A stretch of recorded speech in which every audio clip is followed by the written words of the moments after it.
Alabama posted those first 5 touchdowns on the board against the talent of an LSU defense. I know they haven't played well, but still the talent of an LSU defense.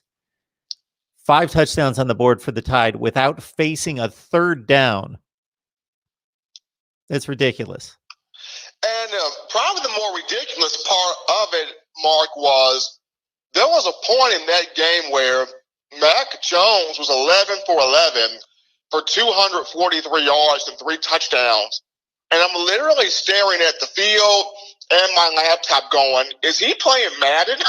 Like, how in the 11 for 11 for 243 and 3 touchdowns? I mean, just insane how much this offense has clicked under Steve Sarkisian. And one would have thought that when Jalen Waddle went down against Tennessee, one of your more explosive, take the top off a defense type of receivers in college football, one would have thought that, Alabama's going to slow down, it's going to take a back seat because Waddle is not there. But it seems like even with the Waddle injury, Devontae Smith has just extremely raised his level of play, and the team hasn't missed a beat. Stephen, I love to get the personnel breakdowns from you because I want to learn and know those players that are somewhat under the radar. So pick out somebody on offense, somebody out on defense that we may not be real familiar with that you like their emergence this season and going forward into 2021.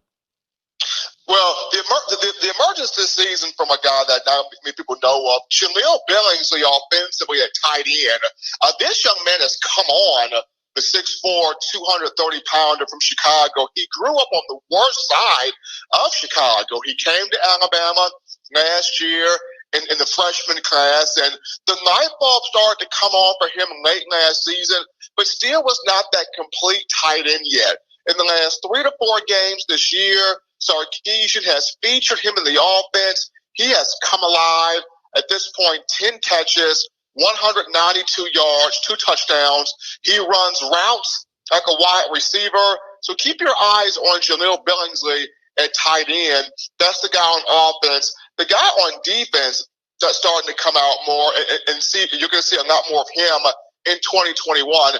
Tim Smith on the defensive line. That guy is a monster coming out of Sebastian River High School in Florida. He plays like a baby version of Quentin Williams, who was here just a few years back, a couple of years back. So keep your eyes on Tim Smith for years to come on that defensive line, and then keep your eyes for years to come, especially next season, on Jaleel Billingsley at tight end.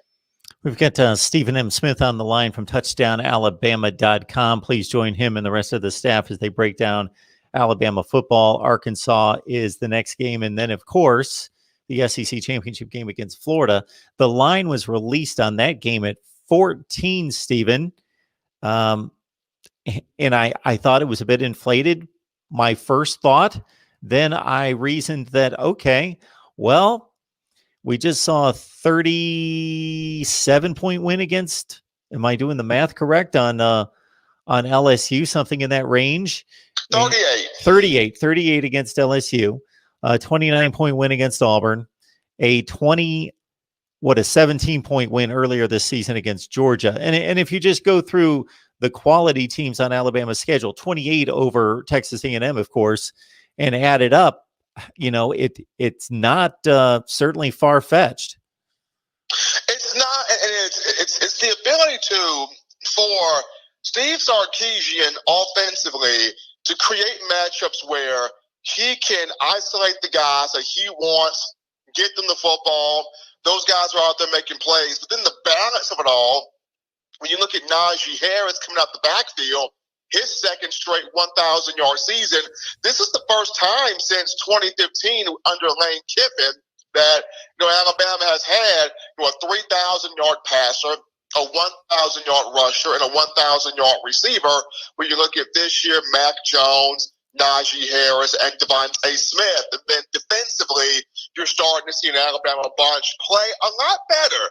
They're playing better and better with each passing game. Now, of course, the fans of Tuscaloosa and surrounding areas. Would like to see more consistency in terms of not making a lot of those mental errors, whether it's a coverage bust here, a small run fit mistake there, but it's football, things like this happen. But above all else, since the Ole Miss game, with each passing week, this Alabama defense with Pete Golden has gotten a lot better. Stephen, we always appreciate the conversation with you. It's always a good one. Always gain some insight into Alabama football. Enjoy the game against Arkansas, and we will catch up with you soon. Of course, 1 week from today is National Signing Day. It is National Signing Day, and right now Alabama looking to have all of its commitments for 2021 locked in. If you've been on social media, a lot of these young men have committed here to the Crimson Tide, whether it's the Brockemeyer boys or Dallas Turner, JaQuincy McKinstry. These guys have been talking about, we're not flipping, we're not going anywhere, we're making this class the best class ever. Either you ready or you get out the way. So this 2021 class, they are locked in. They are razor sharp focused. This is going to be a good group of kids.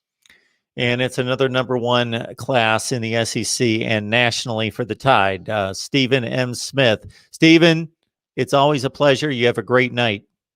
You too, Mark. Take care.